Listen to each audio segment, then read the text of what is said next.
crypto was sold to you as freedom. And for those of us who've been involved as far back as even just 2013, with all the red flags that we've seen over those years, still had hope.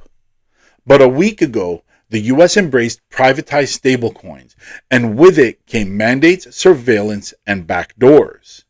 You see, on July 18th, President Trump signed the game-changing Genius Act, ushering in full federal control of stablecoins. Meanwhile, global talks on wallet backdoors and shadow CBDCs are heating up behind closed doors. And you're about to see exactly why your crypto freedom and even your money or dollars or cash is under threat, and what to do before it's too late. You see, first let's take a look at the markets, because Bitcoin surged over 123,000, has since pulled back, but it did surge, and I anticipate it's going to continue to move much, much higher. Now, much of that surge was based on optimism following the Genius Act signing. Now, if we take a look at Ethereum, it's currently trading at about 3780, with DeFi projects really picking up as stablecoins get cornered by new laws. Now, I anticipate that if Ethereum does break 4,000, we could very likely see a significantly strong push higher. Now, total market cap for crypto did break 4 trillion, led mainly by institutional inflows into stablecoins as well as other digital assets. But this rally isn't a clean break. It's the other side of the trap. You see, in exchange for stability, you're getting controlled.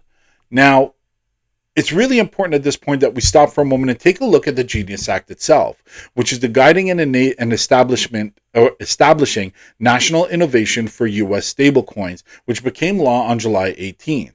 Some of the key takeaways here are the U.S. dollar stablecoins must be 100% backed by cash, or short-term treasuries, and reserves must be audited monthly. Issuers must register as permitted payment stablecoin issuers, or PPSIs, and comply with AML and KYC, turning them into federally regulated banks. Now, they're explicitly classified as neither securities nor deposits, but they must include freeze, burn, and seizure capabilities by order. So the benefit of all of this, essentially, institutional trust is going to rise, and you can anticipate that with it, we're probably going to see a very significant push higher with crypto.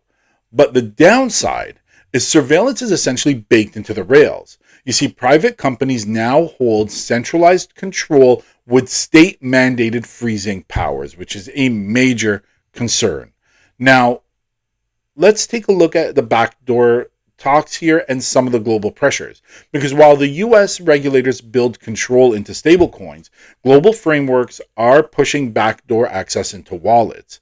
Confidential OECD briefings in late June revealed draft recommendations for mandatory backdoor keys into consumer wallets under the guise of AML and counterterrorism. Now, that includes your hardware wallets, hot wallets, as well as cold storage without any oversight. Add this to the MiCA's real name wallet registers in the EU, and you get universal digital traceability. And the problem is, once this code is installed, it can't be removed. Your crypto movements become government audit ready at any time. Now, this global blueprint, let's dive into it a bit more, because the US has already passed anti-CBDC surveillance state act banning the Fed from issuing a true CBDC. And if you ask me, I think as hard as it is for me to admit, is probably a significantly better approach than the privatized stablecoins that we got. Now, they've done this while enabling the private shadow CBDC model to begin laying its foundations, which is exactly what we happened. Ban Fed CBDC, but we're going to get you with CBDCs on the other side. Now, the EU's MiCA's mandates identity checks for wallet use and heavy reserve rules, solidifying centralized rails. Other countries, UK, Canada, South Korea, are all dragging a little bit behind, but are exploring CBDC control models as well. Now, the result? Well, you take comfort of stable coins, but you lose censorship resistance. The future of money becomes programmable censorship coins, spying wallets under the guise of modern finance. This isn't a dystopia. It's happening right now. If your wallet is certified, say goodbye to privacy. If your stablecoin isn't PPSI approved, it could be delisted from exchanges or frozen after January 2027. Corporations like Circle and Coinbase are already applying for master accounts to hold real-world custody of your digital dollars. This is stealth control. The rails look shiny, but it's really built into the rails themselves. So to protect your privacy while it still exists, favor non-certified self-custody.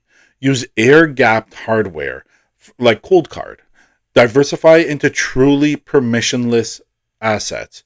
Raw BTC, Ethereum, privacy coins like Monero if legal, and avoid shadow CBDCs. Use coin joins and privacy tools, but avoid any wallets that have any backdoor code. Keep stablecoins as small stakes, used for convenience, not for long-term store. Redeem often. Now, educate and organize. Stay up to date on local crypto laws, which are absolutely important. Stay connected with local crypto organizations, sign petitions, and support privacy-forward legislation. If this is triggering, and it's triggered any thoughts, hit like, subscribe, and share this with anyone that thinks crypto might still equal freedom. Drop a comment. I'd love to hear what kind of wallet you're planning to hold, or if you already hold your assets in cold storage. I am working on a free Crypto Sovereignty Survival Guide PDF. That will be out soon. Keep an eye out for that. But until then, keep in mind, this isn't financial advice. It's a freedom alert. Act before this window closes, and it's probably going to slam shut sooner than you think. Until then, everybody, I will see you tomorrow morning at the opening bell.